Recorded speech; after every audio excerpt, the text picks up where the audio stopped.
TVP tourism வந்து பார்த்தீங்கன்னா கம்மியான செலவில் நிறைவான ஒரு டூரிசம் நல்லா அரேஞ்ச் பண்ணி கொடுத்துருக்குறாங்க. இன்னொன்று வந்து பார்த்தீங்கன்னா எவ்வளோ பேர் சாய்பாபா பார்க்கணும் டவுன் கிடக்குறாங்க. இன்றைக்கி நான் கண்கூடாக பார்த்தது. ஸோ சாய்பாபா தரிசிக்கும் போது வந்த பக்தர்கள் எல்லாமே தூங்கிட்டு வந்தாங்க. உண்மையாக சொல்ல கண் கலந்து அப்படி வந்து அந்த சாமியை தரிசிச்சாங்க. அந்த கிஃப்ட்டை கொடுத்தது வந்து இவங்க தான் நம்ம சொல்லலாம். இன்னொன்று பார்த்தீங்கன்னா இன்னொருத்தவங்க நாங்கள் தங்கியிருந்த ஹோட்டல்லே அதர்ஸில் வந்துருந்தாங்க. அவங்க பார்த்தீங்கன்னா அமௌண்ட் அதிகமாக 23,000 கொடுத்து வந்துருக்காங்க. பட் பார்த்தீங்கன்னா ஃப்ளைட் சார்ஜ் தனியாக. ஆனால் அவங்களுக்கும் இதே சேம் தான். நாங்கள் பார்த்தீங்கன்னா கம்மி அமௌண்ட்டில் தான் வந்திருக்கோம். ஆனால் அவங்க அதே இது வந்து பார்த்தீங்கன்னா நிறைய கொடுத்துருக்காங்க.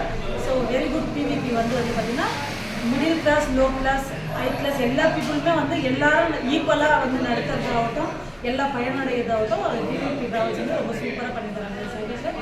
ஸோ இவங்க பண்ணுறதுனால என்னென்னா எல்லா மக்களும் நல்லா பயனடைகிறாங்க. இது இந்தியாவே அதெல்லாம் பண்ண முடியாது நினைக்கிறத தாண்டி எல்லா மக்களுமே போக முடியுன்ற இந்த கான்ஃபிடன்ஸ் கொடுத்துருக்குறாங்க. ஸோ இந்த மாதிரி கிடைக்கும்போது இன்னும் நிறைய பீப்புள்ஸ் வந்து வர ஆரம்பிப்பாங்க. ஸோ அதை டேலி பண்ணியிருக்காங்க. Thank you for TVP travels. Thank you madam.